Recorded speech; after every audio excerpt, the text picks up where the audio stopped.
तेलंगाना में कांग्रेस की जीत के बाद रेवंत रेड्डी अब सीएम बन चुके हैं। उन्होंने राज्य में बीआरएस को हैट्रिक लगाने से रोक दिया, लेकिन इस बीच रेवंत रेड्डी के सीएम बनने का सफर काफी सुर्खियां बटोरा है। करीब 8 साल पहले रेवंत रेड्डी ने कसम खाई थी कि वह केसीआर को गद्दी से उखाड़ फेंकेंगे और उनके परिवार को राजनीति से खत्म कर देंगे। इस विधानसभा चुनाव में उन्होंने ये सच करके दिखाया। दरअसल ये बात उन दिनों की है जब रेवंत रेड्डी कांग्रेस में नहीं टीडीपी में थे। साल 2015 उनके लिए काफी दिक्कतों से भरा रहा।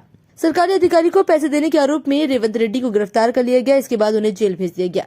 इसी बीच रेवंत रेड्डी की बेटी के हाथ पीले हो गए, लेकिन रेवंत रेड्डी जेल की सलाखों के पीछे थे। बेटी के विवाह में रेवंत रेड्डी कुछ घंटों की जमानत पर विवाह में शामिल होने आए।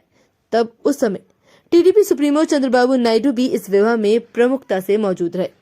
रेवंत को करीब से जानने वाले लोग कहते हैं कि इस घटना ने रेवंत रेड्डी को काफी बदल दिया।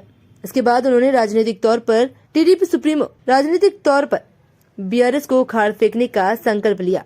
इसी के बाद रेवंत रेड्डी ने 2017 में टीडीपी को छोड़कर फिर कांग्रेस की सदस्यता ग्रहण की। 2018 में चुनाव में पत्नी गीता और रेवंत रेड्डी की गिरफ्तारी हुई। विधानसभा चुनाव में भी हार का सामना करना पड़ा, लेकिन हार नहीं मानने वाले रेवंत रेड्डी ने मलकाजगिरी में संसद का चुनाव जीतकर मजबूत वापसी की।